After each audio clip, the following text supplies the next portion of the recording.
Are you a retired athlete feeling lost, missing your team, missing the sense of structure? Are you a business guy stuck at a stage in your career where you're wondering what's next? Are you looking for a sense of community? This is the place for you. Hi, I'm Keith Bilous, and this is Live in the Lab. All right. A little bit of weirdness in front of the camera there for anybody's watching, because I'm like, hey, where's the button? Where's the button? I can't get it going. How did you go viral on TikTok? You were on America's Got Talent. How much do you get paid to be on AGT? Oh, you didn't get paid. Keith and Steve here in Live in the Lab. You're a great interviewer. I love it. 48 miles, 48 hours. And not just once. You ain't seen nothing yet. I hit 50 last time, and I'm like, yeah, things are a little different than they were 10 years ago. So trust me, things are to keep. You have no time for the BS that much of society seems to put on the table. Why is that? What you're talking about is real right now. There's just no bullshit here, but it's just real. I've never talked to a sir before. Why are you a sir? In many ways, we're the same story. I came from nothing. You came from nothing. I think the old saying goes that if you want a trophy, you climb Everest. If you want respect, you climb K2. I've built an AI myself, and it's pretty fascinating when you can have a conversation with yourself with your own knowledge. Have you done that before? Why are we rushing to make these tools if all they're going to do is hurt humanity? Does the world need an Oppenheimer moment with AI? What a fun show. Hey, everybody. You got Keith Bilous here. I'm live in the lab, bringing us in 10 horses. 10 horses, you're thinking. Yeah, 10 horses. I'm going to tell you why in a few moments about 10 horses. But first of all, who am I? I'm Keith Bilous, and I'm a business athlete. Before that, before I was this accomplished entrepreneur, I had a secret. I had a secret. I looked all successful, came across all successful, created this successful image on the outside.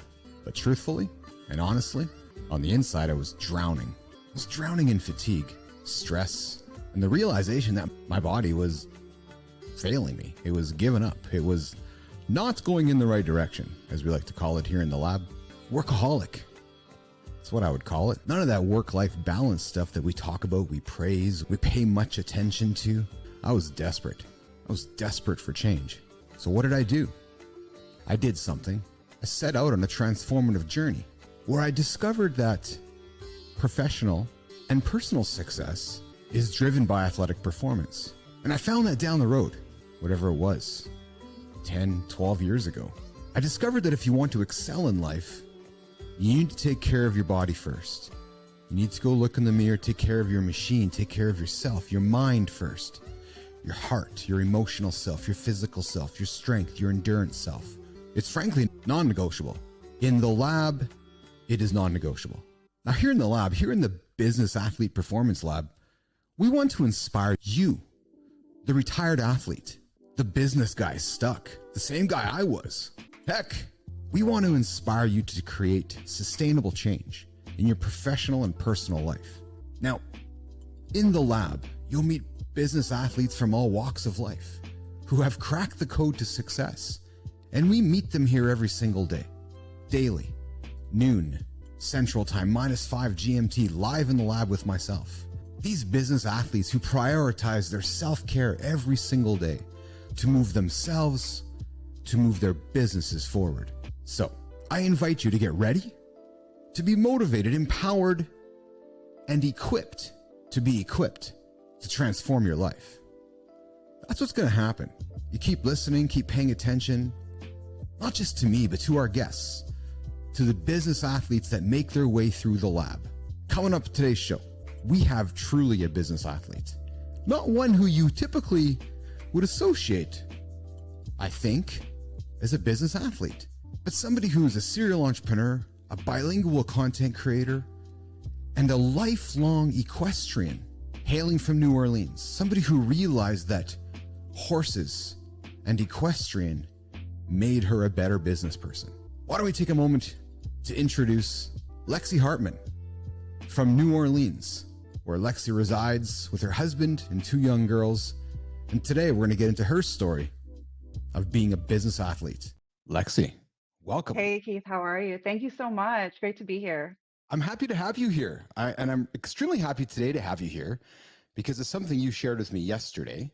You shared on LinkedIn, frankly, and it was your story that I'm going to talk about. But why I'm excited about it today is I look at my weather app today, and Lexi, you're down in New Orleans. I'm up here in Canada, and winter's arriving this week.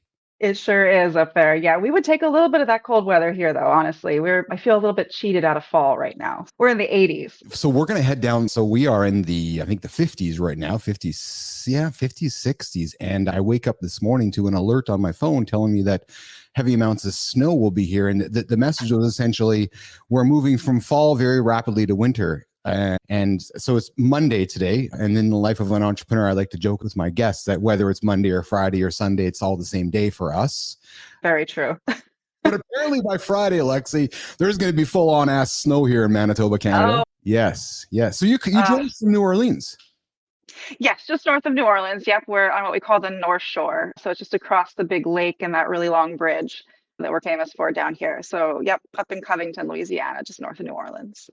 Lifelong, raised by entrepreneur parents, apparently. Yes, absolutely. Serial entrepreneurs as well. Tell me about that. Yeah, it's an interesting thing that really shaped how I see the world and obviously how I run my business and how I just view business in general. Both of my parents are serial entrepreneurs, and I've seen them just throughout the course of my life running and launching different initiatives. Some went really well, others didn't. So I think in particular, it gave me a sense of how necessary it is to have resilience in this kind of thing. So very interesting watching them go through it and including working with them in some of their businesses as well.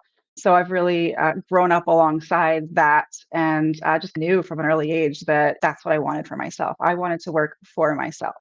I asked you that, and it's interesting to hear you said I wanted to work for myself. Our audience, retired athletes, business guys that are stuck, that are at this stage in their career where they're like, I'm not sure what to do next. Entrepreneurs wondering what's going to happen next. And I'm saying these things because being raised by serial entrepreneurs, you have seen much failure in your life. Yes, that's inevitable. It's an inevitable part of it.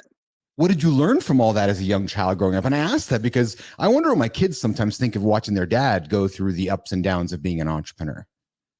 Yeah, I think like I said, resilience is a huge part of it. And I like to look at things from the positive side. Yes, there were times that were scary or challenging or difficult.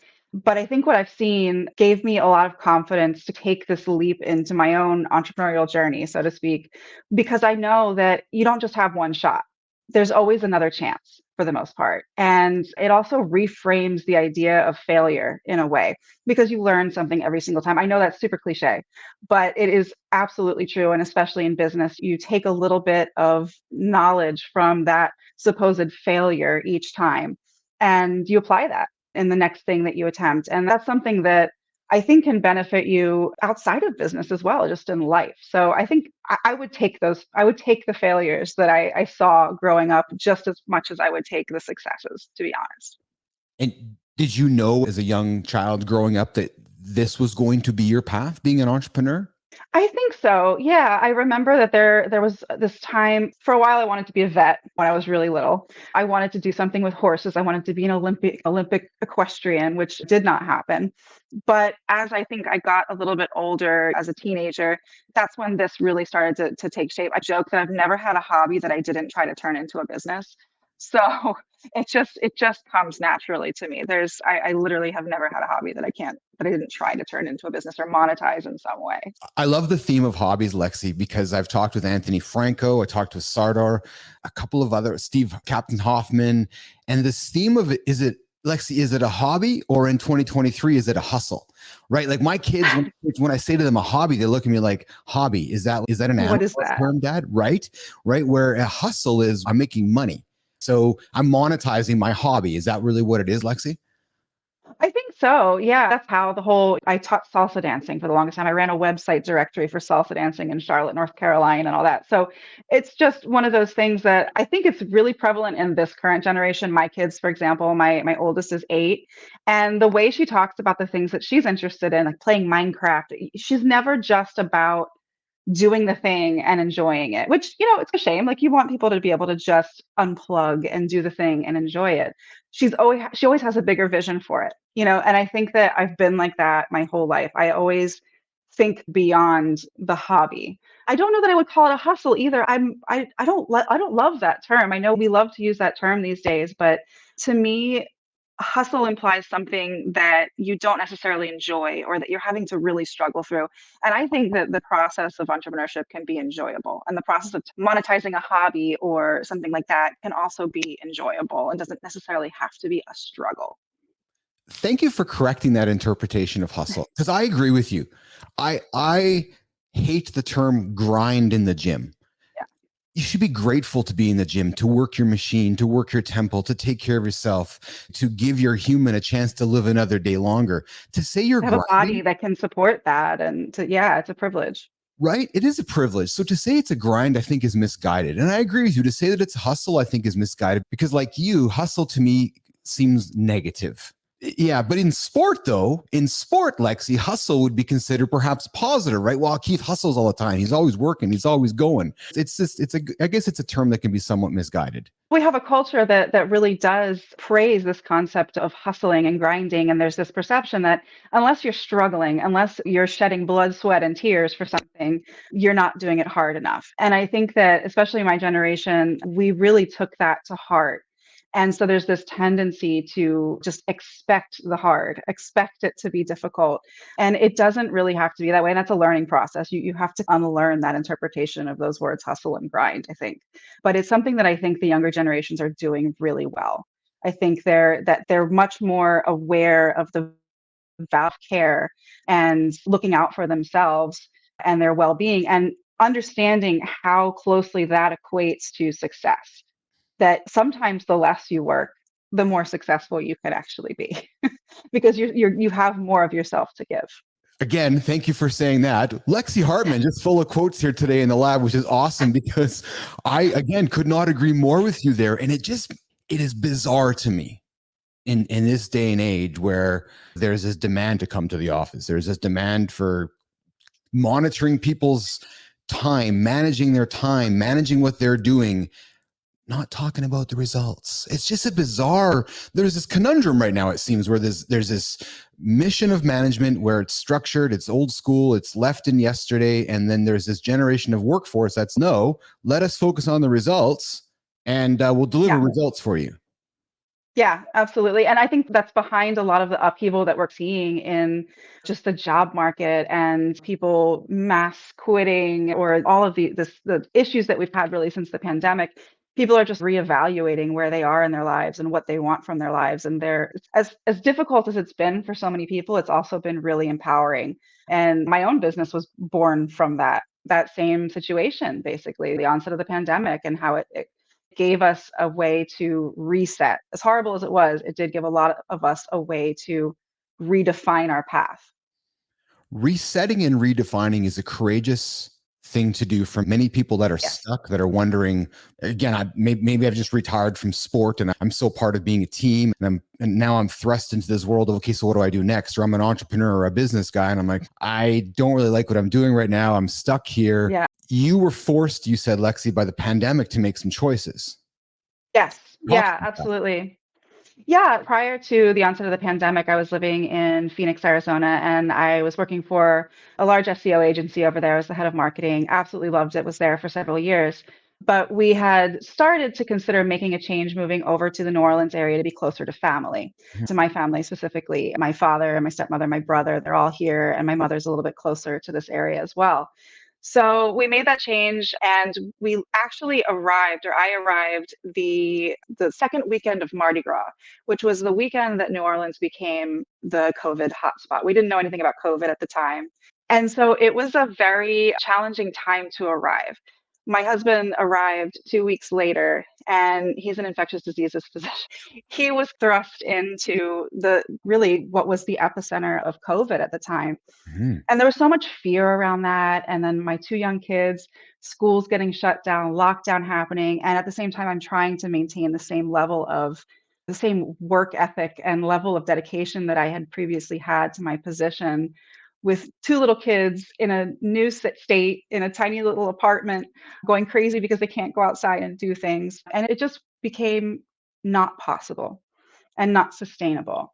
In the end, the company that I was with, there were layoffs. And so I was one of the ones that was laid off at the time. And I remember that moment, while it was sad because I adore that company, I'm still very connected to everybody there. I also felt a sense of relief. Okay, this wasn't working. Now this is going to force me to make those decisions that I know in my heart I've been putting off for a long time. And that's exactly what happened. I was very privileged in the sense that my husband was able to encourage me to take 2 months to just sit with it and figure out what it is that I wanted to do, if I wanted to move forward with working for another company, or if now was the time to go ahead and launch iHeart Content, which is what happened ultimately. Lexi, talk about the support that is often not discussed of our partners when we decide to make that courageous decision of, okay, honey, okay, partner, okay, husband, okay, wife, okay, significant other. Are we going to do this together? Because it is together. It's not just Lexi on her own. It's you need the whole team. And then it's sitting down with the kids and Mhm. having the conversation that maybe there's going to be a little less here, a little less there because mom's starting a business. Talk about the support of your family and the support of all of those around you to help you be successful as an entrepreneur. I'm really privileged in the sense that I never felt that I had to explain a whole lot to anyone. I think my husband, who I've been with for almost 17 years now, he was expecting that day to come. I had some little side hustles, as we call them, going on while I was employed.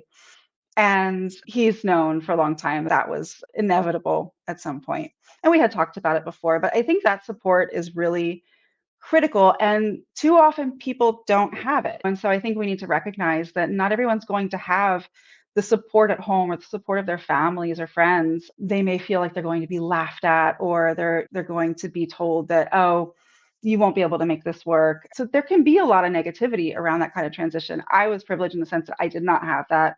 Having entrepreneurial parents, this was not a surprise to anybody. And I had full support. I think that for those that don't have that same level of support, it's hard for me to offer a whole lot of guidance because I haven't really been in that shoes. But I do know from friends who I've seen go through that sometimes it can just be a slower process. Sometimes you can't just pull the plug and quit your job and start hit the ground running, and that's okay too. I think that everybody's journey looks a little bit different. And that's something that we need to embrace. And no matter what your background is, and no matter what level of support you have or don't have, understanding that it's going to be the journey is going to be a lot different than you expect is really critical. So managing those expectations there, and also giving yourself some grace if you don't have that support, to just take things a little bit slower and more measured steps. Choosing what to do is often one of the biggest barriers for somebody, again, who's feeling stuck or who is looking to make a change in their life or who has Yeah. just recently left a professional athletic career. You chose content, Lexi. What Yeah. You came from SEO, you're a marketing professional. Why did you decide to draw your circle around content? And then obviously ChatGPT shows up 12 months ago, and talk about the impact of how that has impacted your business. So the reason that I chose content, I've always loved writing. I've always been a writer. In my downtime, when I used to have downtime before kids and business, I used to just write novels that will never be published. They were just for me. And it was the part of my job in an agency environment that I loved the most. I loved seeing how content really drives the message of a business, and how it can be the catalyst for all those other metrics that we like to track in marketing, the conversion rate. So often we look at the things that are the closest to that conversion, and we forget, like, the website. How is the website fast? Is it, all those things are important. Your SEO is super important, but the thing behind all of that is the content and your message and your brand's voice. In the agency that I was in before, we worked with hundreds of small businesses, and I loved when I was able to really dive into that aspect of it. It just felt really magical to me to see how that all worked together. So I was very intentional when I started this agency that I'm only going to do the parts of marketing that I really like to do. And that's it. I don't ever want to get into a situation where I feel like, oh, I have to do this task. And so it was a very selfish reason. And that was pretty much it. I just wanted to do what I wanted to do when it came to marketing.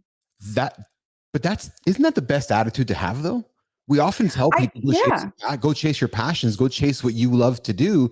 And you said to yourself, I'm only doing this. If you want to hire me because I'm an expert in this, then I'm here to Yeah. work for you. But if you want me to do that, nah, not that bad, not that good in it, but I'll do this for you and I'll be the Yeah. best at it. Basically what you said to yourself and you said to It's the what I world? said to myself. Yeah, absolutely. And what I said to the world, but that I had to learn. I didn't really learn that or really implement it fully until pretty recently. Because as a new business, you're after that revenue. You want to get that revenue going. You want to see things succeed. And so I was definitely guilty of some scope creep in the beginning of the agency where I was like, yeah, we can do that. And sure, we can do that and we can do it well, but I would just dread sitting down to do it. And Mhm. so it was something that I really just had to learn over the course of the last few years that no, it actually really is important to follow what feels good in your business, the things that you don't dread doing, because you're much more likely to be successful that way. When you love what you do, good work. You're seeing me squirming here because the timing of you as a guest could not be more perfect. When I started the lab, the net was wide, a large, wide cast, right? But then as you start spending some time in there, you start talking to people and you start trying things out, you start asking yourself, oh, yeah. Oh, yeah. And Hmm. it hasn't really been until recently where it was like, okay, we're really narrowing in. And you're probably, as a writer and as a marketing specialist, you're probably hearing even in my narrative where we're really trying to narrow our things down. And it has become really intriguing to me as I've worked my way back into the world here in the last little while, as I ghosted for a while here in my life, how successful one can be when you pick a niche topic Yes. and Yeah. just own something and own it outright. It's Yeah. exceptionally fascinating to me, Lexi. It is. And but I also think that we hear that advice. I'm going to challenge you a little bit here on this one Hmm. because we hear that advice a lot to niche down and to focus on that one thing and become known for that. But you know what? Some of us are multi-passionate. There are things that we want to explore that go beyond. And yeah, you're a Well, yeah, perfect that was my example way of in this. there. I totally interrupt you, but when I started the lab, there was a lot of things that were over there that I'm saying, I don't know, like, is that really because my passions are wide. So Yeah, and that's okay. And that's okay. And there's space for that. And I think that the key is learning how to create the space for that in your business and being okay with it. I think that, again, we're always just told that we have to niche down and that we have to focus on that one thing. But I hit a wall when I did that in my business. I was coming into this year in particular, really around this time last year. I started feeling a total lack of motivation in my business. And I was doing all the things that I love to do. I was blogging, I was ghostwriting for people who are published in Forbes. I was having a blast with all of that. But I was lacking like a certain sense of meaning or excitement in what I was doing. It became a little bit mundane. And so you have to give yourself permission to explore those other things as well and find ways to incorporate them into what you do. That's why I always say follow what feels good. That's the thing. That's been my mantra for the last few months in my business. Follow what feels good. Doesn't mean that you're not going to experience pain in your business or you're not going to experience difficulty or challenges. Mhm. But when you follow what feels good, you're seeking alignment with the things that are of value to you and with your own values. And I think that's a recipe for success, honestly. So you open the door for me, so I'm gonna go in it with you, Mhm. which was this idea of being vulnerable. You were hating of being in the mundane. You were really stuck. What did you do? What did you have some private moments in the mirror? Did you talk to somebody? What helped you get out of the funk, Lexi? This is funny to admit this. You mentioned ChatGPT. That obviously flipped the content creation world on its head.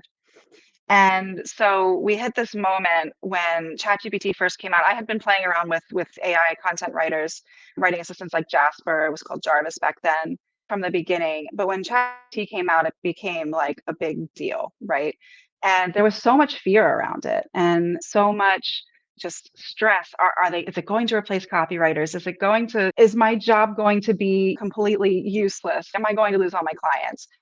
I never took it that far in terms of the fear, but there was the sense of this is going to go so much faster than I can possibly understand. And so in that moment, I made the decision that I was going to lean into it instead of, fearing it. Keep your friends close, your enemies closer in a way. I didn't know if it was going to be my friend or my enemy, but I decided to keep it pretty close. And so I learned as much as I could about it. I started using it more, diving in. And I realized in that process that the true value of that tool is not necessarily in the content that it can produce, but in the way that it can act as a thought partner for you. Mhm. And like setting aside all the ethical concerns, which I'm sure we can get into in a little bit, ChatGPT and these tools are an incredible sounding board. And so I sat down one night after feeling particularly stuck and started just talking to ChatGPT and saying, I'm feeling stuck in my business. I'm feeling out of alignment.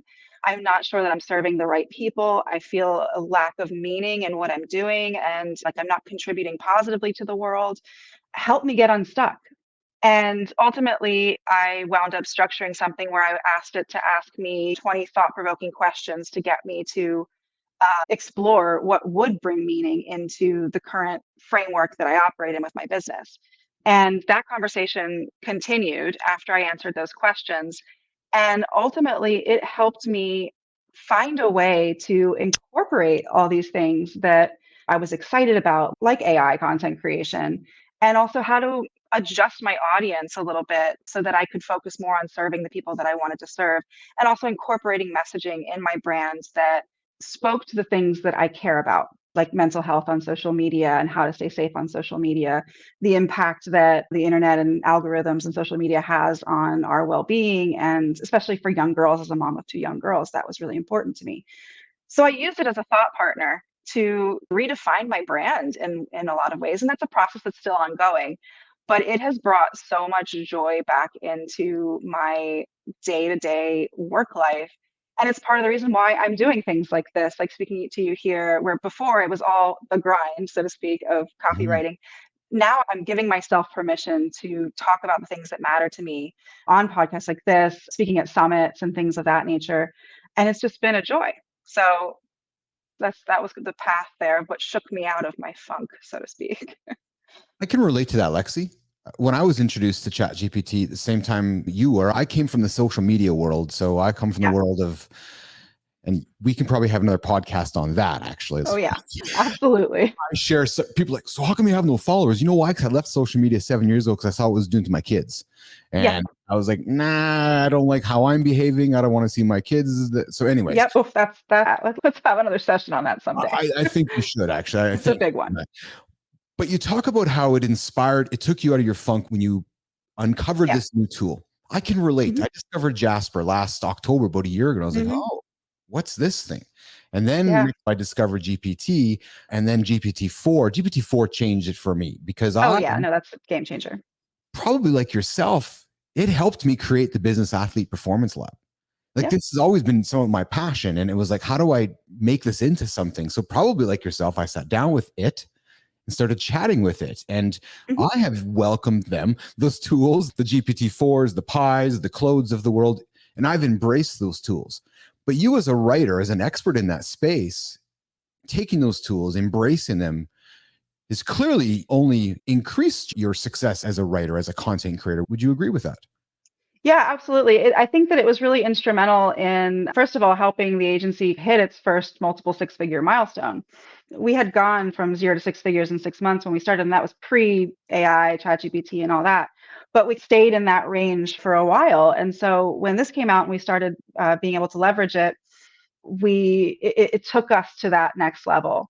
And the challenge was figuring out how to do it in a way that was scalable and sustainable and ethical. Because there's a lot of questions around the ethics of using AI to create content, especially for clients. And so one of the things that we focused on was transparency. That is a non-negotiable for us. If we're creating AI content for clients, they know about it and they've specifically opted into it. It just opened up a whole new pathway for us. And we took it a step further and we launched Marketing Mastery AI just a few months ago, actually, which is the training side of the agency where we work with other agencies and we work with other creators and marketers and freelancers to teach them these processes that we've used in our agency to achieve that growth and to do it in a way that's ethical and transparent and still produces high quality on brand content. So it's given us a whole other pathway, again, all geared around doing something that I love to do, which is teaching as well. I love to Mhm. teach. I love to talk. I'm verbose. I love to talk and share things. So this has given me an outlet for that as well. So it's been a real game changer for us. That's exceptional. Lexi, you've mentioned ethical a couple of times, and I've got a question for Yeah. you. Mhm. At what point does it go from being ethical to being an expectation? And follow me here. We didn't question when somebody went from the typewriter to the word processor. We didn't question when somebody went from writing their thoughts onto a pad of paper to now using a word processor and using Microsoft Word to correct words. And it became an expectation that, okay, Lexi, if you can't produce so many words per minute, you're not going to have a job Right. from me. So I am myself, frankly, am really confused around this question of ethics with AI generated content, because I'm like, why are you not using the tools? No, and I absolutely get what you're saying. I think when I talk about ethics in the context of an agency, it's about the transparency side of it. I have to recognize that we don't all feel the same way about ChatGPT. I'm all for it. I'm excited by it. Yeah, I'm a little fearful of the implication in the future of AI in general, but I recognize that learning about it and using it and getting familiar with that space is part of the process of becoming less fearful. But I have to recognize that not all my clients feel that way. And I have clients who are just absolutely not, we're paying for you to write this, the old fashioned way. And I have to respect that. Does that mean that I might not shift the clients that I take moving forward to lean more heavily towards those that embrace AI? Absolutely. But I think the key there is in that transparency that people are at all different kinds of levels of comfort where it concerns AI. That said, I think it's going to be the expectation moving forward. And if it's not overtly the expectation that you will use AI to create this content, the expectation of the speed and the quantity of content that a content creator can produce, the bar is going to be raised so high that we really don't have a choice, honestly. So, in one way or another, it's going to be the status quo, and we need to learn how to get a good result from it, how to get quality content from it that's still authentic. Because that's one of the things that we're seeing right now is we're seeing a lot of content out there that's in the ever-changing world of digital marketing, things I call chat GPT-isms that just give away the fact that this is an unedited piece of chat GPT content. So we have to have that focus on quality as well. It's interesting, Lexi. As the world's been pivoting to chat GPT and to AI generated content, I decided to swim upstream and work with humans. Right. Because I kind of reflect upon time. Eminem had Dr. Dre, Justin Timberlake has Timbaland, Drake has 40, right? You notice that you didn't hear the great artist with AI. It was a great artist with great artists, right? So there's something to be said for that, right? But why don't we shift from AI? Okay. Your other passion. So I know AI is a passion and horses is a passion. And I bring that up for a couple of reasons, out of respect for time here, because I want to talk about this for a few moments. And then I want to talk more about the business athlete mentality. But you published an article on LinkedIn yesterday in the essence of evergreen time. And the title was, and I loved it, 3 things my horse taught me about business. And I'm just going to outline them, and then I want you to go into them for me. So you said number 1 was don't quit in winter. And that struck me where I live. And winter is the last place you want to quit, especially here up in Canada. And especially when I think about my sport of growing up in hockey and athletics, you don't quit in winter. That's the last time you quit. Number 2 was, you said, the real competition is with yourself. And the biggest wins happen outside the show ring. And then number 3, you said, is controlling your mindset. Share with our audience the perspective of this article if they have not read it yet. And I'd like you to talk about this article. Yeah, absolutely. So there's so many ways that it's impacted my perspective on business and life. I'd say don't quit in the winter is always the one that comes to me first. And that's a rule that my mother laid down. We used to live up in Pennsylvania, which is where I got my start riding and all that. And we had our horses up there, and it gets really cold and icy and muddy and just not fun to be out in the elements dealing with these 1,200, 1,300 pound animals. And inevitably, I always would get to a point where I'd say, oh, why can't I just do like gymnastics or something like that? And keep in mind, I'm somebody who I'm pretty sure one of my first words was horse. My family was not involved in horses in any way. In fact, my mom, when I started, she was terrified of horses. So this is all I ever wanted in life, really. But it was so cold and miserable that I would always get to a point where I wanted to quit. And the rule that my mom made was, I'll support you in this sport, but you don't get to quit in winter. You only get to quit when it's spring or summer or fall. In other words, when it's nice out and you're not struggling through the mud, then you can actually analyze the situation and see, do you really want to quit? You can make that assessment then. And I think that's really important in business as well. I think that I've reached several points in my business where I've also felt stuck, or I felt, you know what, it would just be so much easier to go work for somebody else and to be able to clock out and forget about it. Although knowing myself, I wouldn't be able to do that no matter what. But that's the illusion, right? When we're in the thick of it. And you have to remind yourself of that same thing. No, things feel hard right now. I'm going to get through this hard and then I'm going to reassess. And you may still decide that once you get through this hard moment that you want to quit, but at least you've gotten through that hard moment and you know that it's not just the temporary pain of that hard moment making you want to quit. You know that you've reached a point where it's no longer for you and you need to change course. And so I think that's something that's been really impactful for me in my life. I'm very hard pressed to fall from a situation that's difficult just because it's difficult. I want to get through it. And there's a lesson there in the hard situation that you have to go through. And then you apply that to whatever path you take moving forward. So that's don't quit in the winter. Very quotable. Thank you to my mother. I've had that repeated and drilled into me so many times. And a lot like horses, your business needs to be nurtured, right? You probably have employees or contractors or people that rely on you, let alone your clients, in the same way that horses still need to be fed when it's cold and icy. You need to go out there early in the morning and get up on the weekends and do the work that needs to be done because these are living animals, these are living things that depend on you. And it's your job to take care of them. So I think the same thing can be said for your business, especially if you are in a situation where you have employees. Doesn't mean never quit, just means get through the hard moment and then decide. So that's don't quit in the winter. The next one was, I believe that the real competition is with yourself. This is a big one. I mentioned in the article that the type of riding that I've done was hunter jumper stuff. So it's the kind of thing where if you're at a really big competition, there's rock stars, kids there, and actual princes of places and things like that. And I think you have to remember that there's always going to be someone richer, more talented, more successful with a fancier horse than you. That's never going to change. And that's true, except for maybe the horse part, in pretty much every other aspect of your life, including business. There's always someone who's farther along on their journey or is privileged in a different way than you are, or has less barriers to entry to certain things.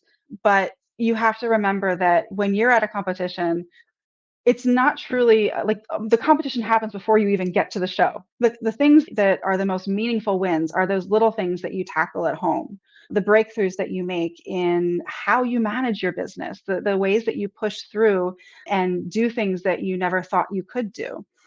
Those are the biggest wins to me. And I think a lot of equestrians have this mentality, and possibly in other sports too, that when you go into that competition, all you want is to do better than the last time. Your only job is to go into that ring and try to do better than you did last time. I think this is really more prevalent in equestrian sports because you're dealing with a close to 1 ton animal with a mind of its own and a really strong prey drive, basically. So you have to keep your expectations in check and chase those little goals that ultimately will amount to larger goals. That one has been really impactful for me, especially working in social media. It is so easy in social media to compare yourself to everybody. And when you look at the stats behind the negative impact on especially women and young girls, the impact of social media and the filters and the way that we present this polished look at a life that's not actually real. Look, I've been in social media since social media was a thing. And even I get caught up in it. There were times when I was doing a lot of engagement for my clients on Instagram and I felt my mental health tanking because just even though I'm aware that these are filters and that not everybody looks like this and that their house isn't always this perfect and that their life isn't always this aesthetic, I'm aware of that on a logical basis, but subconsciously it sinks in and you start to compare. And so I have to go take myself back to that same mentality from when I was competing in the equestrian world, that you are competing with yourself. Comparison is a killer. It's one of the most dangerous things that you can do, I think, in life and business, because you are not where they are. They have different gifts and different challenges and a different path than you do. So it's, to me, that's a super, super important one, especially if you're working in social media, to avoid that trap of comparison. On the flip side to that, I think it's also important to make sure that your presence on social media is not contributing to that we try to focus more on authentic content and that we're not adding to the problem. I'm not saying filters are a problem, but let's be transparent about it. I'm not saying don't take static pictures of your home or office. I certainly do. Let's show the reality alongside it so that we can start to end this cycle, presenting the perfect picture to everybody. That's a pet project of mine these last couple of months. So yeah. You say in the article, linked very much, I think, to the second one, which is the real competition is with yourself. And listen, Mhm. Lexi, I'll put that hand up that I still have. I call it your own mirror. I still compete with my own mirror and these little people on my shoulders, which links to number 3. Half the work is controlling your mindset, Yes. right? So when you're out there trying to build a business, let's face it, Lexi, in today's world, to build a business, you got to build a media company. You need to have Pretty distribution, you need much. to have content, you need to be in front of people. So when you do that, you're okay. So what's Lexi doing? What's Joe doing? What's Steve doing? And quickly before you knew it, you're comparing yourself to the Joneses, and it's keep up with the Joneses-isms, isn't it? Yeah. And you quickly just need to recognize that, no, don't pay attention to anybody else. Just focus on yourself and your own competition and bettering your own time, and you and the horse will be okay. It's very difficult to do. It's something that, and this is probably the one that I've struggled the most with, truthfully, even in riding as well as in business, because as I got older, and especially after I had kids, it became a very fearful thing for a while for me to ride because it Imagine. is a dangerous sport. And so I always have that at the forefront of my mind, to the point where I stopped riding for a long time because I was so fearful back into it. But I think the thing is that you do learn truly what it means, like mind over matter, or the power of your mind when you're riding horses, because you can see so clearly from one moment to the next when you lose control of your mind and you lose control of your own fear response, how quickly that translates to the horse. And I think that's an energetic thing. It's something that applies even beyond horse sports. When you are primed for fear, Mm-hmm. that is going to paralyze you, or it's going to cause you to mess up in a way that can be devastating to you. That said, it's natural to feel that fear. Of course, it's natural when you're riding such a large animal over these big obstacles that it thinks everything's out to kill it. It's natural to feel fear, and there's a healthy level of that. But the key is to learn to operate despite the fear and to find a place of calm focus so that you can redirect your mind effectively. Something that I struggle with a lot, but it's something that I'm working on constantly. And I think that applies to business in the sense that when you're starting your own business, especially when you're in the beginning stages or when you're in a stage of really any stage, but the beginning stages, and then when you're scaling and you're having to make a lot of changes that might feel a little bit uncomfortable, it's so easy to get wrapped up in that fear of something going wrong. Am I making the right decision? Am I going to lose it all? And you're not going to be in a good mental place to make solid decisions if you're making those decisions from the space of fear. So I think being really intentional about that. And the same can be said for the fear of missing out. That can be a real tangible fear for a lot of business owners, that I have to go chase this thing. I have to go dive into AI right now because that's what everyone's telling me to do. And if I don't, I'm going to miss out on it. No, let's take a step back and let's get to a place of calm. Let's go back to your mission, go back to your audience. Who are you wanting to serve? What is what is the path that you have set for yourself? Is that path still in alignment with where you are? Then you don't have to go chase all the things and worry about the fear of missing out, the FOMO and all of that. So it's just coming back to that place where you can look at things clearly so that you can make effective decisions. Lexi, talk to me about the skill required to ride and manage a horse. Now, just go with me here. You need to have mental skill. You need to have endurance. You need to have strength. You need to have Mhm, flexibility and agility. You need to be mhm, mentally strong. What do you mhm. do on a daily basis to take care of Lexi so that you can go effectively enjoy and manage and ride equestrian? Yeah, I really do think that the biggest part of that is going to be in your head. That's probably the hardest thing to accomplish, is to, especially for someone who's prone to feeling a certain level of fear. But in terms of everything else, it really is just like any athlete. We have to take care of our bodies. We have to take care of our health. We have to stay strong. Your core strength is important. All those are things that I'm actively working on. I've been out of it for a while and I'm trying to get back into it. So I'm in that journey right now of trying to get myself back into a better space physically where I can do those things. But there's this perception that, oh, the horse does all the work. Equestrians hear that all the time. My husband likes to tease me about that, even though he knows better. But that is so far from the truth, because staying out of a horse's way and staying balanced and being able to give the exceptionally subtle aids that you need to give a horse to have it do the things that it needs to do requires a lot of control over your body. And that's something that can be trained. You can train for that out off the back of a horse.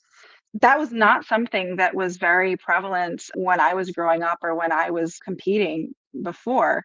But I'm so happy to see this being treated more like the sport that it is, in the way people train even off the horse now for their competitions and for their careers. We start seeing influencers popping up that are about nutrition for equestrians and fitness for equestrians. And again, just like any sport, it takes both the mental side and the physical side.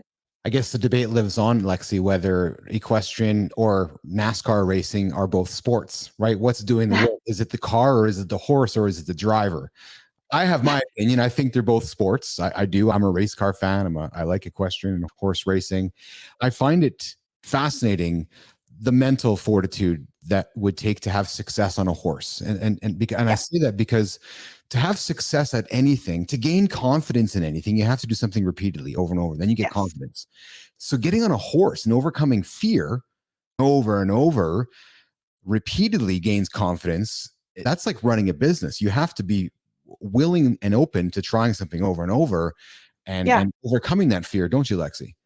You have to expose yourself to that fear, Yes. first of all, to be able to learn to not necessarily overcome it. I don't want to say that anybody, maybe there are people who feel no fear when they ride, but certainly I'm not somebody who will ever truly overcome that fear of the what if.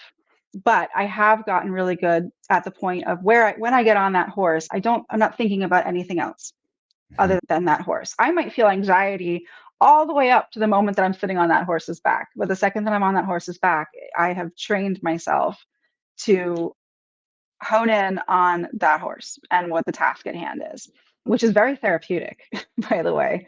So it has all kinds of applications outside of the actual sport itself. Lexi, I've really enjoyed our conversation today. Before we work towards saying goodbye, is there anything that you would like to offer up to the audience that I have not asked you about, or we have not spoken about, or you're like, oh, hey, I think we should talk about this? Right now is the opportunity to give you the floor to say, hey, what about this? What about this? And give you a platform to speak about your business, about what other things you want to bring onto the table right now.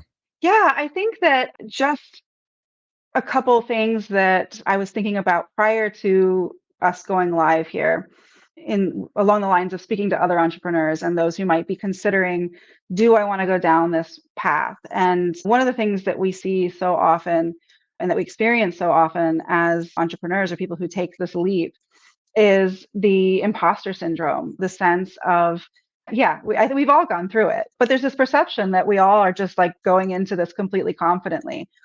And so the thing that I want people to take away from that is that one of the biggest superpowers you can have when you're launching your business or going into this is a community of people who are doing the same things that you're doing. I thought that I could operate in a bubble for a long time. And it wasn't until about a year or so ago that I really started intentionally surrounding myself with other agency owners and other people who are doing and achieving the things that I want to do and achieve. And it has been the absolute key for me to overcoming that sense of imposter syndrome and this idea that that you're born to this, right? There's this perception, because I was raised by entrepreneurs, that this was just inevitable for me. And in a way, I benefited from that. And it did make the path a little bit easier. But there were still those challenges of, am I good enough? Who am I to be out here speaking about entrepreneurship? Like, even sitting here right now, as far as my business has come, I don't feel like it's anywhere near where I want it to be. Mm-hmm. And I question myself all the time. So I just want people to know that that's a normal part of it. And surrounding yourself with a community of people who are doing what you're doing and who are achieving the things that you want to achieve is the way to tackle that, is the way to conquer it. It helps you orient yourself to the reality of what you're trying to do. I don't know. I would have probably lost my mind if I didn't have my group of agency owners that I talk with we pretty much talk almost every day on Slack at this point, but they have helped me so much because I can see the path that they've taken, and I can measure where I am and see the steps that they've taken. So having that sounding board is so critical. So I would just encourage people who are struggling with that decision to involve themselves in those communities and don't try to do it alone, especially if you don't have that support at home or from your family that I was so lucky to have. Sometimes in sport, we have to go to overtime. And so today we're going to go a little bit into overtime because this is a topic. I'm just going to have my water and we're good. Yeah, Hydrate. this is a topic that I think a lot of people still struggle with. And to this day, I do. Heck, I'm in my 50s and I still ask myself, who am I? Who am I? Who am I, this guy out here telling my experiences and sharing my wisdoms and so forth?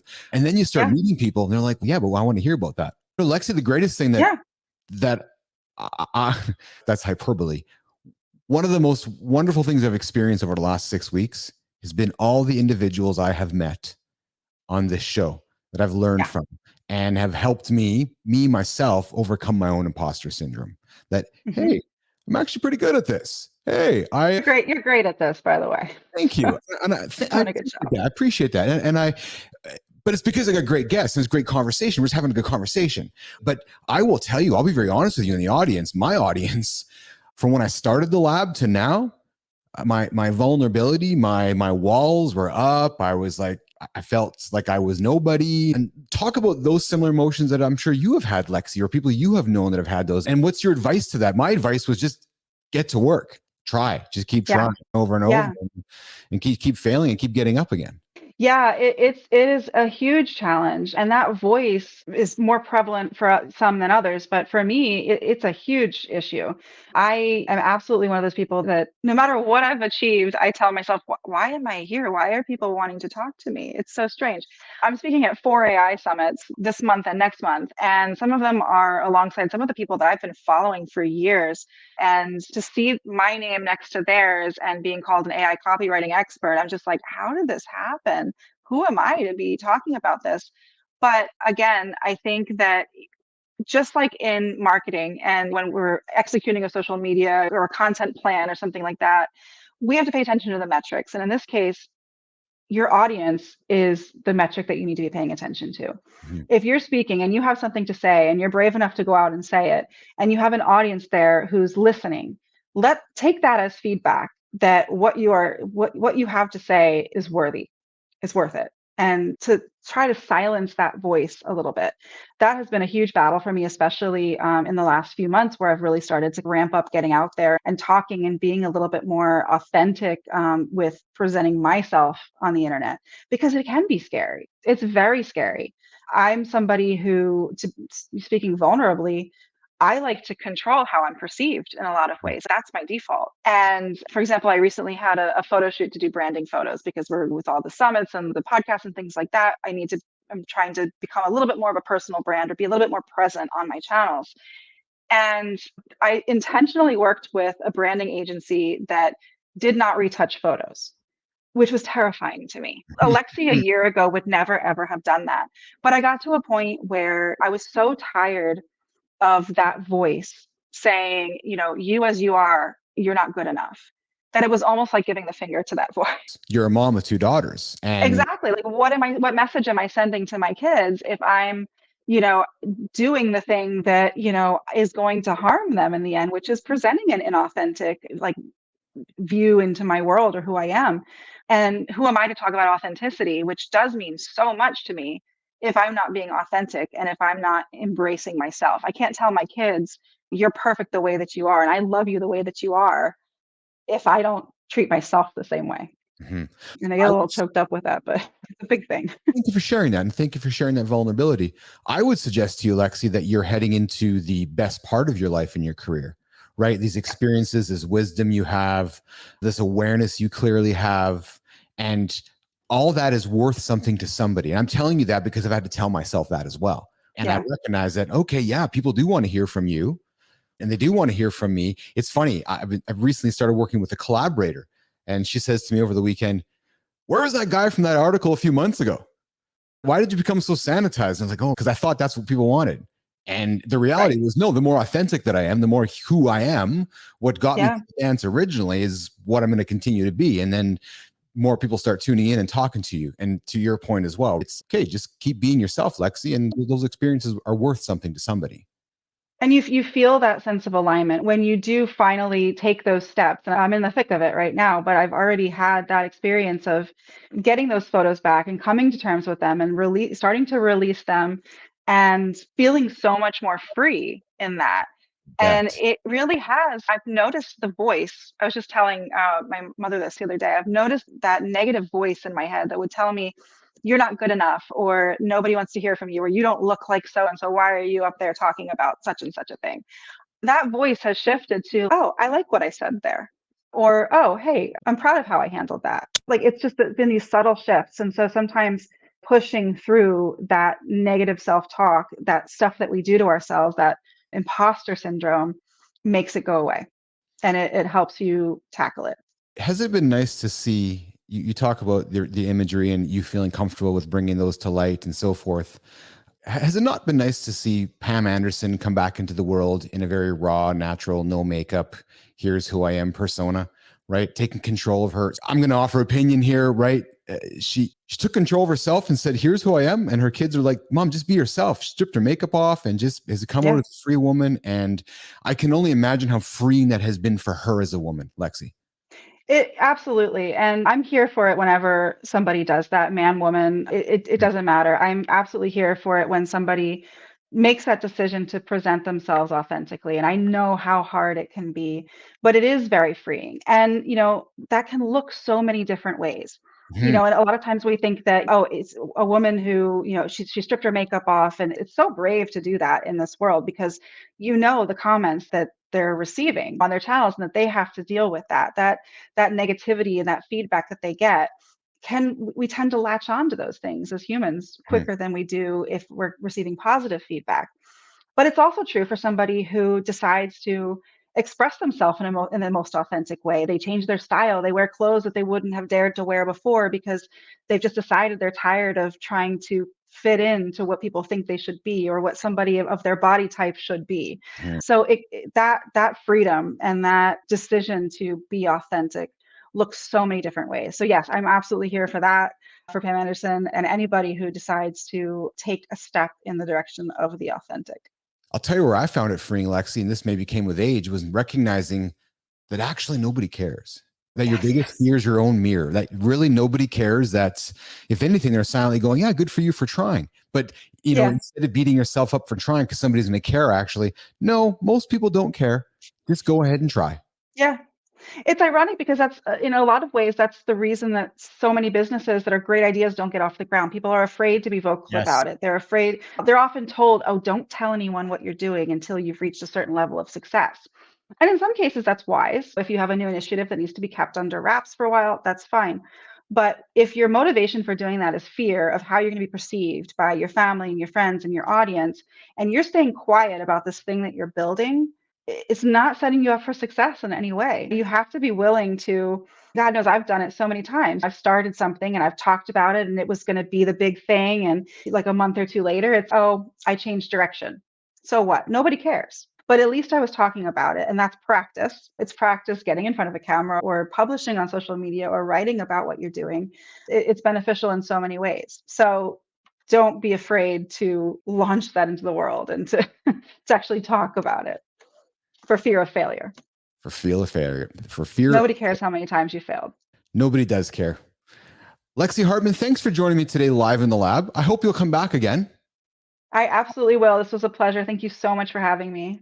Yeah, it was a lot of fun. And we definitely are going to dig into the social media discussion. I think all these great guests we're having into the lab, I think at one point we'll have a roundtable, have some great discussions and debate, go back and That'd forth. Be fabulous. We certainly need to get into some discussions around social media, how AI is going to influence social media. We have an election coming up in 12 months in the United States. Yeah. What does the election look like in 4 years from now, Lexi, when AI is very much generating more content than anything?